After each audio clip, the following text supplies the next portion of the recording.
हाय, आपके साथ मैं हूँ Surabhi Sharma. India TV YouTube channel subscribe करिए, बेल आइकन दबाएं।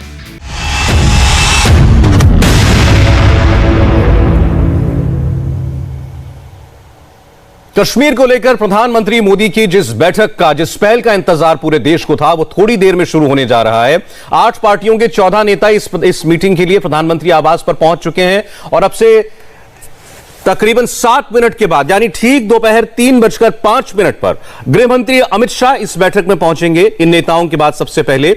और अमित शाह के आने के करीब 5 मिनट के बाद 3:10 पर प्रधानमंत्री मोदी इस मीटिंग के अंदर आएंगे, जिसके बाद औपचारिक तौर पर इस बैठक की शुरुआत होगी। और आपको बता दें इसके बाद कैसे क्रम बढ़ेगा आगे। सबसे पहले केंद्रीय मंत्री, पीएमओ में राज्य मंत्री जितेंद्र सिंह, वो एक वेलकम स्पीच देंगे जो सिर्फ 2 मिनट की होगी। और उसके बाद इन नेताओं का बोलने का सिलसिला शुरू होगा। एक एक करके सभी नेता अपनी बात कहेंगे, अपने मुद्दे उठाएंगे और सबसे पहले बोलेंगे फारूक अब्दुल्ला, जो कि सबसे वरिष्ठ हैं इन सभी नेताओं में। और उसके बाद एक एक करके बाकी सभी नेताओं को बोलने का मौका दिया जाएगा। और जब ये नेता अपनी बात कह लेंगे, उसके बाद गृह मंत्री अमित शाह उनके द्वारा उठाए गए मुद्दों का, या अगर कोई सवाल है तो उसका जवाब देंगे, कोई स्पष्टीकरण देना है तो वो देंगे केंद्र सरकार की तरफ से। और इसके बाद अंत में प्रधानमंत्री मोदी का एक संबोधन होगा जो देश, राष्ट्रीयता, संविधान, सूबे के विकास, इसके थीम के आसपास चलेगा। और इस बैठक में जाने से पहले फारूक अब्दुल्ला ने क्या कहा, यह आपको सुनाते हैं। की तरफ जा रहा हूं। तो क्या डिमांड्स हैं आपके? पीछे रखिए इसको। डिमांड हम वहां रखेंगे और उसके बाद आपसे बात करें। लेकिन बार-बार महबूबा जी ने कहा कि पाकिस्तान से बात की जानी चाहिए, क्या आप इस बात से सहमत हैं सर? तो महबूबा, देखिए महबूबा जी प्रेसिडेंट है अपनी पार्टी की, उनको हक है जो बोलने का है। मैं उसके बारे में क्यों कहूँ, तो उनने कहा, मैं क्यों कहूँ उसके बारे में? एजेंडा क्या है? मेरा जो एजेंडा है मैं वहाँ से बात करके आपको बताऊँ। मैं मीटिंग की तरफ जा रहा हूँ। तो क्या डिमांड्स हैं आपके? पीछे रखिए इसको। डिमांड हम वहाँ रखेंगे और उसके बाद आपसे बात करें। लेकिन बार-बार महबूबा जी ने कहा कि पाकिस्तान से बात की जानी चाहिए, क्या आप इस बात से सहमत हैं सर? तो महबूबा, देखिए महबूबा जी प्रेसिडेंट है अपनी पार्टी की, उनको हक है जो बोलने का है। मैं उसके बारे में क्यों कहूँ, तो उनने कहा, मैं क्यों कहूँ उसके बारे में? एजेंडा क्या है? मेरा जो एजेंडा है मैं वहाँ से बात करके आपको बताऊँ। फारूक अब्दुल्ला ने कुछ भी कहने से इनकार किया, यही उनकी बात का मतलब निकाला जाएगा। उन्होंने कहा मुझे जो भी कहना है मैं उस बैठक में कहूंगा प्रधानमंत्री और गृहमंत्री के सामने। उनसे यह सवाल भी जरूर पूछा गया कि महबूबा मुफ्ती की तरह क्या वो भी ये सोचते हैं कि कश्मीर पर डायलॉग शुरू करने से पहले उसमें पाकिस्तान को भी इन्वॉल्व करना चाहिए, भारत को पाकिस्तान से ही बात करनी चाहिए। तो उन्होंने कहा कि महबूबा मुफ्ती का अधिकार है कि कोई बात कहें, उन्होंने इस पर कोई कॉमेंट नहीं किया है। तो अब 3 बज चुके हैं, यानी ये सभी नेता पीएम आवास में पहुंच चुके हैं और अब इंतजार हो रहा होगा वहां पर गृहमंत्री के पहुंचने का। गृहमंत्री वहां पर ठीक 5 मिनट के बाद पहुंच जाएंगे और उसके बाद 5 मिनट के बाद प्रधानमंत्री, यानी ठीक 3:10 पर प्रधानमंत्री भी वहां पर पहुंच चुके होंगे। देवेंद्र पराशर के पास हम चलेंगे। हमने पहले ही देखा था कि अमित शाह की गाड़ियों का काफिला वो पीएम आवास के अंदर दाखिल हो रहा था। अब जो आपने क्रम बताया था, 3 बज चुके हैं, तो यानी सभी नेता वो जो भी वो हॉल होगा जहां पर या बैठक का कमरा होगा, वहां पर सभी लोग पहुंचे होंगे, बैठ चुके होंगे, उनका स्वागत हो चुका होगा और अब वहां पर गृहमंत्री पहुंचेंगे। देवेंद्र जी हाँ सर, वो दो जगह है। पहले ये नेता जहाँ इकट्ठा हुए हैं, जहाँ उनको नारियल पानी और दूसरी चीज़ें दी जा रही है, वहाँ बैठने की जगह अलग है। फिर सामने का एक हिस्सा है, वहाँ पे फोटो सेशन होगा और फोटो सेशन हो जाने के बाद, क्योंकि औपचारिक फोटो ऑफ होता है प्रधानमंत्री के साथ जब ऐसी कोई बैठक होती है तो, और उस फोटो ऑफ के बाद फिर एक दूसरा कमरा है और उस कमरे में जाकर ये बैठक शुरू होगी, जिसमें केंद्र सरकार की तरफ से आप कहें तो प्रधानमंत्री और गृहमंत्री अमित शाह होंगे। इसके अलावा जम्मू कश्मीर के उपराज्यपाल जो कि एक संवैधानिक पद पे हैं, वो मनोज सिन्हा, वो यहाँ पे पहुँच चुके हैं, वो उस बैठक में शिरकत करेंगे। पीएमओ राज्य मंत्री डॉक्टर जितेंद्र सिंह वो इस बैठक में होंगे, गृह सचिव होंगे और पीएम के प्रिंसिपल सेक्रेटरी पीके मिश्रा वो इस बैठक में होंगे। इसके अलावा वो 14 नेता, फारूक अब्दुल्ला, महबूबा की बात कर लें, सज्जाद लोन की बात कर लें, मुजफ्फर हुसैन बेग की बात कर लें, भीम सिंह की बात कर लें या बीजेपी अध्यक्ष की बात कर लें, और ये जो नेताओं को बुलाया गया सौरभ, इसमें 3 क्राइटेरिया बांटा गया था। एक तो जो जम्मू कश्मीर के पूर्व मुख्यमंत्री हों, दूसरा जो जम्मू कश्मीर के डिप्टी सीएम, पूर्व डिप्टी सीएम हो, और तीसरा जम्मू कश्मीर के जो दल है उन राजनीतिक पार्टियों के अध्यक्ष। इन 3 क्राइटेरिया के आधार पर इन नेताओं का चयन किया गया था, जिसमें कुल संख्या 14 है। वो 14 नेता यहाँ पे बैठक में शिरकत कर रहे हैं। जी सर जी, तो समय इस वक्त 1-1 मिनट का बड़ा कीमती है, क्योंकि देवेंद्र ने जो जानकारी आपको दी है वो मिनट वाइज जानकारी दी है। हमारे साथ आनंद पांडे भी इस वक्त जुड़े हुए हैं, हमारे सहयोगी। आनंद, अब सभी नेता तो अंदर मौजूद हैं, थोड़ी देर में बातचीत शुरू होगी, और जैसा हम लोग पहले बात कर रहे थे कि मौका पहले इन नेताओं को दिया जा रहा है कि वो अपनी बात कह लें, बजाय कि इसके कि केंद्र की तरफ से कोई बात कही जाती। इन नेताओं को पहले मौका है कि वो अपने दिल की बात कहें, कोई सवाल है, कोई संशय है या कोई मांग करना चाहते हैं तो रखें। जी बिल्कुल, और ये लंबे समय से इस बैठक की मांग हो रही थी। ये पॉलिटिकल पार्टीज के नेता कह रहे थे कि प्रधानमंत्री नरेंद्र मोदी को खुद वहाँ की आवाम के जो नुमाइंदे हैं उनसे सीधी बात करनी चाहिए, और उसी के तहत ये बैठक बुलाई गई है। और सबसे पहले ये जो नेता हैं ये अपनी बात रखेंगे, यानी कि वहाँ के लोगों की जो इच्छाएं हैं, जो उम्मीदें हैं, वो केंद्र सरकार सीधे फर्स्ट हैंड सुनना चाहती है, और इसलिए ये बैठक बुलाई गई है। और इन तमाम नेता जो इनके जो अपने एजेंडे हैं वो तो बताएंगे, लेकिन साथ ही साथ केंद्र सरकार ने जो वहाँ पे पहल की है उसको लेकर भी क्या फीडबैक है, ये प्रधानमंत्री नरेंद्र मोदी जरूर उनसे जानना चाहेंगे। कि ऐसा नहीं है कि सिर्फ इनके एजेंडे की बात होगी, आखिर केंद्र सरकार ये भी जानना चाहेगी तमाम स्कीम्स है उसका कितना फायदा जनता तक पहुंच रहा है। अगर जनता के नुमाइंदे है कि इनको इस बात की जानकारी होगी, डीडीसी चुनाव जो है वो शांतिपूर्वक संपन्न कराया गया, उसको लेकर क्या फीडबैक है, तो तमाम बातें इन लोगों के मुंह से प्रधानमंत्री नरेंद्र मोदी फर्स्ट हैंड सुनना चाहेंगे, और उसके बाद सरकार की तरफ से इन बातों का जवाब दिया जाएगा। जाहिर तौर पर तमाम क्वेरीज इनकी तरफ से रहेंगी कि धारा 370 को लेकर सरकार के क्या रुख में बदलाव आया है, चुनाव कब कराए जाएंगे, डिलिमिटेशन कमीशन का जो प्रोसेस है क्यों ना उसको रोक कर पहले चुनाव करा लिए जाए। तो तमाम ऐसी बातें, ये सवाल जो उठाएंगे उसका जवाब उसके बाद सरकार की तरफ से दिया जाएगा। चलिए, तो 3:05 होने को हैं, और देवेंद्र आप बता रहे थे कि पहले वो एक कक्ष में बैठेंगे सभी नेता, और वहां पर गृह मंत्री उनसे मिलेंगे जाकर के, और फिर दूसरे कक्ष में जाकर के एक फोटो सेशन किया जाएगा, औपचारिक फोटो ऑप होगा। तो अब वो 3:05 मतलब गृह मंत्री वहां पर पहुंच चुके होंगे, उनकी बातचीत हो रही होगी उनसे। जी निश्चित तौर पर, और 5 मिनट बाद तकरीबन देश के प्रधानमंत्री भी वहाँ पे पहुँच जाएंगे, और उसके बाद जब फोटो की प्रक्रिया हो जाएगी तो उसके बाद फिर दूसरे कमरे में वो लोग चले जाएंगे, और वहाँ पर बैठक औपचारिक तौर पे शुरू किया जाएगा। और वो बहुत प्रचारित बैठक इसे कह सकते हैं कि न सिर्फ देश के लिहाज से, जम्मू कश्मीर के लिहाज से, बल्कि पूरी दुनिया में इस बात को लेकर चर्चा हो रही है। और पाकिस्तान में आपने देखा कि जिस दिन से ये खबर आ गई थी बैठक को लेकर, उस किस प्रकार से पाकिस्तान में हलचल मची हुई थी। और सर अब आपको दिलचस्प बताऊँ कि इस बैठक की शुरुआत हुई दिल्ली से, लेकिन इस बैठक देवेंद्र एक सेकंड में जरा एक अपडेट दे दूं। जम्मू कश्मीर पर जो प्रधानमंत्री की ऑल पार्टी मीटिंग हो रही है, इसका सबसे बड़ा अपडेट इस वक्त, ये मीटिंग तो शुरू हो गई है, और कुछ ही लम्हा पहले अमित शाह वहां पर पहुंच चुके हैं मीटिंग में नेताओं से मिलने के लिए, और 5 मिनट के बाद जैसा भी देवेंद्र ने बताया प्रधानमंत्री भी वहां पर होंगे, और उसके बाद फिर एक फोटो सेशन होगा, और फिर केंद्रीय मंत्री जितेंद्र सिंह एक वेलकम स्पीच देंगे, बहुत शॉर्ट स्पीच देंगे, और उसके बाद फिर यह सिलसिला जो है वो आगे बढ़ जाएगा। तो अब सिर्फ 5 मिनट के बाद प्रधानमंत्री की मुलाकात इन सभी नेताओं से होगी। इस बीच लेकिन मैं ये जरूर आपसे पूछना चाहता हूं देवेंद्र कि यह कोई सामान्य ऑल पार्टी मीटिंग नहीं हो रही है, ये सारे वो नेता हैं जिनको 370 धारा खत्म होने के बाद या तो नजरबंदी में रखा गया कई महीने, या गिरफ्तारी में रखा गया। तो ऐसा नहीं है कि बहुत सौहार्द है या बड़े खुशनुमा माहौल में यह बातचीत होने जा रही है। जी हाँ बिल्कुल सर, और सौहार्द के बजाय बहुत तीखापन आप कह सकते हैं कि केंद्र सरकार के तरफ से भी उन नेताओं के बारे में किस प्रकार से ये चीज़ें आई। और आपने देखा कि जब रोशनी घोटाला का तथ्य सामने आया था तो किस प्रकार से वो नेता आग बबूला हो रहे थे, उन नेताओं के दफ्तर किस प्रकार से उस रोशनी घोटाला के आँच उन नेताओं के दफ्तर तक पहुँचे थे, ये सारी चीज़ें हुई थी। नज़रबंदी को लेकर किस प्रकार से उन नेताओं के द्वारा तमाम तरह के आरोप लगाए जा रहे थे।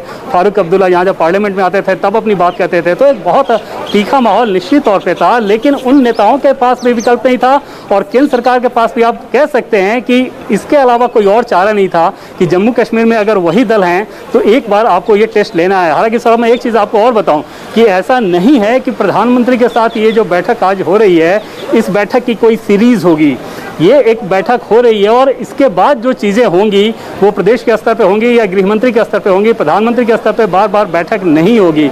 और उस लिहाज से आप ये कह सकते हैं कि ये एक मैसेजिंग भी है कि इतने महत्वपूर्ण विषय पे प्रधानमंत्री एक बार बात सुनते हैं। बाकी जैसा कि मैंने पहले आपको बताया कि जम्मू कश्मीर में केंद्र सरकार की जो नीति है उसमें एक कंटिन्यूटी दिख रही है, कहीं भी उसमें आपको जर्क नहीं नजर आएगा। वो एक सोची समझी रणनीति के तहत वो फैसला किया गया था। उन्हें पता था अमित शाह को कि इस फैसले के बाद आगे कैसे बढ़ना है। प्रधानमंत्री मोदी को पता था कि ये फैसला जब हो गया उसके बाद इसे आगे कैसे बढ़ना है। और आपने देखा कि जिस चीज को इतना हवा बनाया जा रहा था कि अगर कश्मीर में कभी धारा 370 हटाया गया तो अंतर्राष्ट्रीय दबाव बहुत ज्यादा बढ़ेगा, उस अंतर्राष्ट्रीय दबाव को भारत ने किस सक्सेसफुली हैंडल किया। और सर एक चीज मैं आपको और बताऊं कि बीच में कश्मीर को लेके जब बहुत ज्यादा दबाव पड़ रहा था तो वहां पर भारत के विदेश मंत्री एस जयशंकर ने बहुत खूबी के साथ ये बताया कि डेमोक्रेसी का जो एसेंस होता है लोकल बॉडी इलेक्शन, उसमें डीडीसी चुनाव जम्मू कश्मीर में किस प्रकार सफलतापूर्वक कराए गए हैं और उन सारी चीजों को दुनिया के बड़े देशों के सामने उस फिगर को रखा गया था। तो कुल मिलाकर भारत सरकार एक सोची समझी सुविचारित नीति। वो तो ठीक है देवेंद्र, लेकिन अब चूंकि थोड़ी देर में मुझे लगता है वो तस्वीर भी सामने आ जाएगी जिसका जिक्र आपने किया, एक फोटो ऑप जो होगा, तो उससे पहले लेकिन एक चीज सभी दर्शक भी जानना चाह रहे होंगे आनंद कि ये वन ऑफ मीटिंग हो रही है, ठीक है, बड़ी अच्छी बात है, पहल हो रही है। चुनाव को लेकर आप लोगों ने बताया कि इस साल तो कोई संभावना है नहीं क्योंकि डिलिमिटेशन का काम पूरा होना है, स्टेटहुड अभी होने नहीं जा रहा पूरा, यह बात भी केंद्र के द्वारा साफ कर दी की जा चुकी है कि अभी वो समय नहीं है। 370 पर 35 पर बात हो नहीं सकती। तो ये लोग नेता लोग तो अपनी बात कहेंगे, केंद्र इनको क्या कहना चाहता है, कन्वे क्या करना चाहता है? जी देखिए, जब आमने सामने बातचीत हो रही है तो जाहिर तौर पे केंद्र सरकार और प्रधानमंत्री ये जरूर चाहेंगे कि इन नेताओं के अंदर का जो गुबार है वो बाहर निकले, और अगर वो गुबार देश के मुखिया के सामने निकलता है तो जाहिर तौर पे जिनके अंदर गुबार है उनको भी थोड़ी राहत मिलती है, क्योंकि ये बैठक के बाद लौट के ये कहे जा सकेंगे अपनी कॉन्स्टिट्यूंसी के लोगों को, अपनी आवाम को ये बता सकेंगे कि हमने आपकी बात सीधे देश के प्रधानमंत्री तक पहुँचाई है। तो जो बार बार ये दूरी होने की बात कही जाती है कि कश्मीर और दिल्ली में दूरी है, ये नेता बार बार कहते रहे, वो अब ये नहीं कह पाएंगे। और दूसरी बात ये कि ठीक है इनका तो एजेंडा रहेगा ही, क्योंकि इनको भी इमोशनल इश्यूज पे खेलना है, तो ये धारा 370 की बात करेंगे, स्टेटहुड की बात करेंगे, चुनाव कराने की बात करेंगे, लेकिन इन सबका तर्क केंद्र सरकार के पास है। हमने देखा कि सरकार पहले कह चुकी है कि 370 पे अभी बातचीत की कोई गुंजाइश नहीं है, और बीजेपी के नेता बार बार कहते रहे कि इतिहास की बात होगी।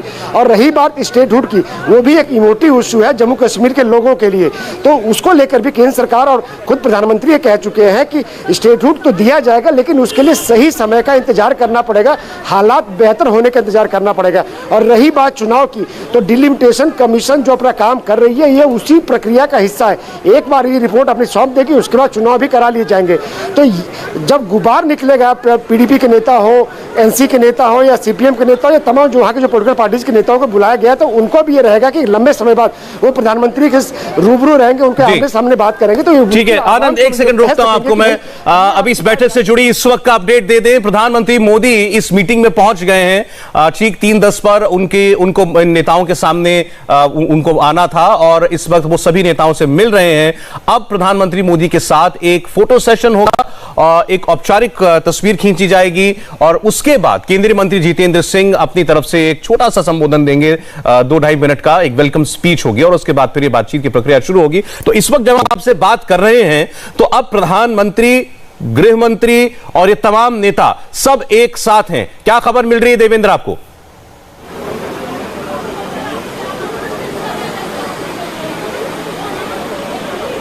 देवेंद्र, आवाज पहुंच रही है आप तक? जी सर जी, खबर अब समय भी वही हुआ है, और खबर यही है कि अब सभी लोग जिनको इस बैठक में होना है, प्रधानमंत्री समेत, वो सब लोग एक कक्ष में अब मौजूद हैं। जी हाँ बिल्कुल सर, अब प्रधानमंत्री वहाँ पर नेताओं के साथ पहुँच चुके हैं, और बस अब से कुछ मिनट के अंदर ये बैठक औपचारिक तौर पे शुरू हो जाएगी। और जैसा कि पहले हम लोग बातचीत कर रहे हैं कि फारूक अब्दुल्ला, डॉक्टर जितेंद्र सिंह के बोलने के बाद फारूक अब्दुल्ला अपनी बात कहेंगे, और ये बड़ा दिलचस्प होगा। महबूबा मुफ्ती क्या कह रहे हैं इसका अंदाज़ा है, लेकिन फारूक अब्दुल्ला क्या कहेंगे, क्या कहने वाले हैं, ये बहुत दिलचस्प होगा। और आपने देखा भी कि बैठक में जाने से पहले जब उनसे पूछा गया पाकिस्तान को लेकर कि महबूबा मुफ्ती पाकिस्तान से बातचीत की बात कह रही हैं, तो किस प्रकार से उस सवाल को उन्होंने टाला है। और नेशनल कॉन्फ्रेंस की पॉलिटिक्स आप जम्मू कश्मीर के संदर्भ में देखें और पीडीपी में देखें तो उसमें एक बड़ा फ़र्क है। जम्मू कश्मीर का कोई भी ऐसा दल जिसको अक्रॉस द रीजन, जिसकी एक पॉपुलरिटी हो, जिसका मास बेस हो, अगर वो नाम आप लें तो वो नेशनल कॉन्फ्रेंस ही है। और डीडीसी इलेक्शन में भी आपने देखा कि न सिर्फ वैली में क्योंकि जम्मू में भी नेशनल कॉन्फ्रेंस ने अच्छा परफॉर्मेंस किया था और जम्मू कश्मीर की अकेली ऐसी पार्टी है वो। बीजेपी जम्मू रीजन में अच्छा करती है, पीडीपी कश्मीर के एक खास हिस्से में बस अच्छा करती है, लेकिन नेशनल कॉन्फ्रेंस ऐसी पार्टी है जो कि पूरे जम्मू कश्मीर में अच्छा करती है। और उस लिहाज से उसके सामने निश्चित तौर पर गंभीर चुनौती ये रहेगी कि कैसे अपनी बात को वो इस तरीके से रखे ताकि बाहर भी जो मैसेजिंग जाए वो बहुत अलग ना जाए। हालांकि उन दलों के ऊपर क्योंकि महबूबा बहुत एक्सट्रीम लाइन लेती है सौरभ, तो इसके चलते बाकी दलों के ऊपर भी एक दबाव। लेकिन देवेंद्र, मैं आपको बताऊं, अभी थोड़ी देर पहले हमने बयान सुनाया जब अपने घर से निकल रहे थे फारूक अब्दुल्ला, उन्होंने महबूबा मुफ्ती के बयान को एंडोर्स नहीं किया। उनसे पूछा गया कि वो पाकिस्तान से डायलॉग की बात कह रही हैं कश्मीर को लेकर, आप क्या आप भी वही कहेंगे? तो उन्होंने उसको एंडोर्स नहीं किया। उन्होंने कहा कि ये उनका कहना है, मुझे जो कहना है मैं अलग कहूंगा। और एक बार वो चाइना का जिक्र करके अपने हाथ पहले जला चुके हैं, तो फारूक अब्दुल्ला को मालूम है कि किस बात का कैसा रिएक्शन होता है। जी हाँ सौरभ, मैं वही आपको बता रहा था कि वो महबूबा मुफ्ती के उलट उनकी रणनीति, उनकी पॉलिटिकल पोजीशनिंग, ये सारी चीज़ें रहती हैं कि चाइना के मामले में निश्चित तौर पे आप कह सकते हैं कि बहुत बुरी तरह से वो गिर गए थे और बाद में उन्होंने उसको दोहराया भी नहीं। लेकिन उनका अपना जो पॉलिटिक्स है वो जम्मू कश्मीर के पूरे संदर्भ में रहता है, किसी खास सेक्शन के संदर्भ में नहीं। और जो हमारे सोर्सेज हैं वो ये बता रहे हैं कि इस बीच भी केंद्र के कई नेताओं के साथ उनके समय समय पर संवाद होते रहे हैं। जब वो किसी कार्यक्रम में मिलते थे या पार्लियामेंट में जब जाते थे तो जम्मू कश्मीर को लेकर उनकी बातचीत होते रही है। और तो इस लिहाज से फारूक अब्दुल्ला अंदर बैठक में क्या कुछ कहते हैं ये देखना बहुत दिलचस्प रहेगा। हालांकि सौरभ, जैसा कि मैं पहले भी आपको बता रहा था कि एक दबाव जरूर उनके ऊपर भी रहता है महबूबा मुफ्ती के चलते, खास तौर पर 5 अगस्त 2019 के बाद, कि अगर महबूबा मुफ्ती इतना ज़्यादा एक्सट्रीम स्टेप ले लेती हैं, अपनी पोजिशनिंग कर लेती हैं, तो फिर नेशनल कॉन्फ्रेंस अगर उसके साथ कदम ताल ना करे तो उन्हें ये चिंता भी सताती है कि ऐसा ना कि जो एक्सट्रीमिस्ट लोग हैं या भावनाओं के आधार पर जो चलते हैं उनके अंदर नेशनल कॉन्फ्रेंस को लेकर कोई खराब छवि चली जाए। हालांकि नेशनल कॉन्फ्रेंस सिर्फ एक सेंटिमेंट की पार्टी नहीं है। जम्मू कश्मीर के इतिहास में आप देखें तो लंबे समय से उनका एक राजनीतिक इतिहास रहा है, उनका एक कैडर है। डीडीसी इलेक्शन में आपने देखा कि फारूक अब्दुल्ला या उमर अब्दुल्ला प्रचार करने नहीं गए, तब भी किस प्रकार से दोनों ही रीजन में उन्होंने सफलता हासिल की। बिल्कुल ठीक कह रहे हैं आप। जम्मू कश्मीर में नेशनल कॉन्फ्रेंस एक ऐसा दल है जो जिसे आप कह सकते हैं इसकी एक्सेप्टेबिलिटी सबसे ज्यादा है पूरे रीजन के अंदर, और इसीलिए शायद फारूक अब्दुल्ला को सबसे पहले बोलने का मौका भी दिया जा रहा है। विजय लक्ष्मी भी हमारे साथ जुड़ गई जो सुबह से कांग्रेस पार्टी के जो कश्मीर के नेता इस बैठक में शामिल होंगे, गुलाम नबी आजाद, गुलाम अहमद मीर, तारा चंद, इन सबसे विजय लक्ष्मी ने जो है बात की है। विजय लक्ष्मी, पाकिस्तान से बात करने की बात पर फारूक अब्दुल्ला ने तो कन्नी काट ली, उन्होंने कहा कि उन्होंने इस पर कोई कमेंट नहीं किया। लेकिन कांग्रेस पार्टी के जिन लीडर्स से आपने बात की है उनका जोर किस बात पर है कि वो कौन सा पक्ष जोरदार तरीके से बता सके प्रधानमंत्री को?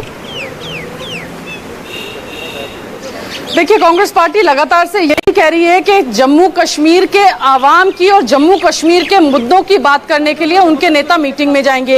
ये सवाल भी गुलाम अहमद मीर के सामने रखा गया कि क्या पाकिस्तान, जिस तरह से महबूबा मुफ्ती का बयान आया, क्या उनसे भी बातचीत होनी चाहिए? तो उन्होंने कहा जम्मू कश्मीर के आवाम की बात होनी चाहिए, देश की बात करने के लिए हम आज की मीटिंग में जा रहे हैं। कांग्रेस पार्टी की जहां तक हमने बात की तो कांग्रेस पार्टी का कहना है कि जो उनका रेजोल्यूशन CWC के बाद 6 अगस्त 2019 जो पास हुआ उसी पर कांग्रेस पार्टी अभी भी अड़ी हुई है। कंप्लीट स्टेटहुड की बात जो है, रिस्टोरेशन ऑफ स्टेटहुड यानी राज्य का दर्जा जो है वो जम्मू कश्मीर को दिया जाए। ये बात विजय लक्ष्मी, मैं एक सेकंड के लिए आपको रोकूंगा, मैं आता हूं आपके पास। एक और बड़ी खबर जो बैठक चल रही है उससे आ रही है। जितेंद्र सिंह के बोलने के बाद फारूक अब्दुल्ला ने अपना संबोधन शुरू कर दिया है। फारूक अब्दुल्ला सीधे मुखातिब हो रहे हैं गृह मंत्री और प्रधानमंत्री से। जो 14 नेता वहां मौजूद हैं उसमें फारूक अब्दुल्ला को सबसे पहले बोलने के लिए इनवाइट किया गया और उनकी बात होने के बाद फिर एक एक करके बाकी नेता बोलेंगे। तो इस वक्त जो है फारूक अब्दुल्ला अपनी बात कह रहे हैं। ऐसी बैठकों में या खासकर इस बैठक में, देवेंद्र मैं आपके पास आ रहा हूं, क्या कोई समय सीमा होती है कि आप इतनी देर में अपनी बात कंप्लीट कर लीजिए, क्योंकि 14 नेता होंगे?